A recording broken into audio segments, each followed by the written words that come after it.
അസ്സലാമു അലൈക്കും വറഹ്മത്തുള്ളാഹി വബറകാതുഹു. ബഹുമാന്യരായ സഹോദരങ്ങളെ, സുഹൃത്തുക്കളെ, തറാവീഹ് നമസ്കാരത്തിൻ്റെ എണ്ണത്തെക്കുറിച്ച് വലിയ വിവാദങ്ങളും തർക്കങ്ങളും നമ്മുടെ നാട്ടിലുണ്ട്. നാം സ്വഹീഹായ ഹദീസിലുള്ളത് ഇസ്ലാമിക പ്രമാണങ്ങളിലുള്ളതിലേക്ക് മടങ്ങുക എന്നുള്ളതാണ് ഇതിൽ ഈ തർക്ക പരിഹാരത്തിനുള്ള ഏറ്റവും വലിയ പോംവഴി. മദ്ഹബി ചർച്ചകൾ, പണ്ഡിതന്മാരുടെ ചർച്ചകൾ, അത് സലഫി ലോകത്താവട്ടെ മറ്റു പല ആലിമീങ്ങളാവട്ടെ പല അഭിപ്രായങ്ങളും രേഖപ്പെടുത്തിയിട്ടുണ്ട്. പക്ഷേ തർക്കങ്ങൾ പരിഹരിക്കേണ്ടത് സ്വഹീഹായ ഹദീസിൻ്റെ അടിസ്ഥാനത്തിലാണ്. റസൂലുള്ളാഹി സ്വല്ലല്ലാഹു അലൈഹി വസല്ലം 11 റക്അത്തെ രാത്രി നമസ്കരിച്ചിട്ടുള്ളൂ. ആ തറാവീഹ് എന്ന പേരിൽ അറിയപ്പെട്ടാലും മറ്റു പേരിൽ അറിയപ്പെട്ടാലും രാത്രി നമസ്കാരം പ്രവാചക ചര്യ 8, 3, 11 ഈ രൂപത്തിലായിരുന്നു. ആയിഷ റളിയല്ലാഹു അൻഹ ഉദ്ധരിക്കുന്ന ഹദീസ് ഇമാം ബുഖാരി റഹ്മത്തുള്ളാഹി അലൈഹി രേഖപ്പെടുത്തുന്നുണ്ട്. മാക്കാന യസീദു ഫി റമളാന വലാ ഫി ഗൈരിഹി അല 11 റക്അ. പ്രവാചകൻ റമളാനിലാവട്ടെ അല്ലാത്തപ്പോഴാവട്ടെ 11-ലധികം നമസ്കരിച്ചിട്ടില്ല.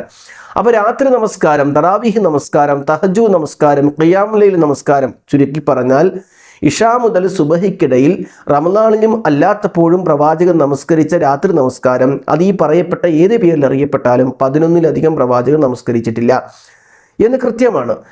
അതേപോലെ തന്നെ ജാബിർ ബിൻ അബ്ദുല്ലാഹ് റളിയല്ലാഹു അൻഹു ഉദ്ധരിക്കുന്ന ഹദീസിൽ കാണാം, റസൂലുള്ളാഹി സ്വല്ലല്ലാഹു അലൈഹി വസല്ലം സ്വഹാബികളെയും കൊണ്ട് ജമാഅത്തായി നമസ്കരിച്ചപ്പോഴും സ്വല്ലബിന റസൂലുള്ളാഹി സ്വല്ലല്ലാഹു അലൈഹി വസല്ലം ഫി റമളാൻ മാസത്തിൽ സ്വഹാബികളെ കൊണ്ട് പ്രവാചകൻ ജമാഅത്തായി നമസ്കരിച്ചപ്പോഴും 8 റക്അത്തിൻ വൽ വിത്ർ, 8 റക്അത്തും പിന്നെ 3 റക്അത്ത് വിത്റും, ആ രൂപത്തിൽ 11 റക്അത്തായിരുന്നു നമസ്കരിച്ചതെന്ന് വ്യക്തമാണ്.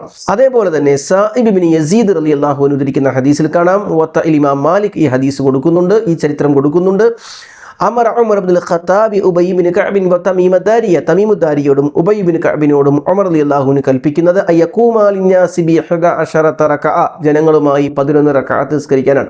അപ്പോൾ 11 റക്അത്തിനാണ് പ്രമാണങ്ങളുടെ പിൻബലമുള്ളത്, ഹദീസിൽ മാതൃകയുള്ളത്. സ്വഹീഹായ ഹദീസിൻ്റെ പിൻബലം 11 റക്അത്തിനാണ്. അത് 11 റക്അത്ത് അത് ഹദീസിൽ സ്ഥിരപ്പെട്ട സ്ഥിതിക്ക് അതിനാണ് നാം പ്രാധാന്യം കൊടുക്കേണ്ടത്. അല്ലാഹു അനുഗ്രഹിക്കട്ടെ. അസ്സലാമു അലൈക്കും വറഹ്മത്തുള്ളാഹി വബറകാതുഹു.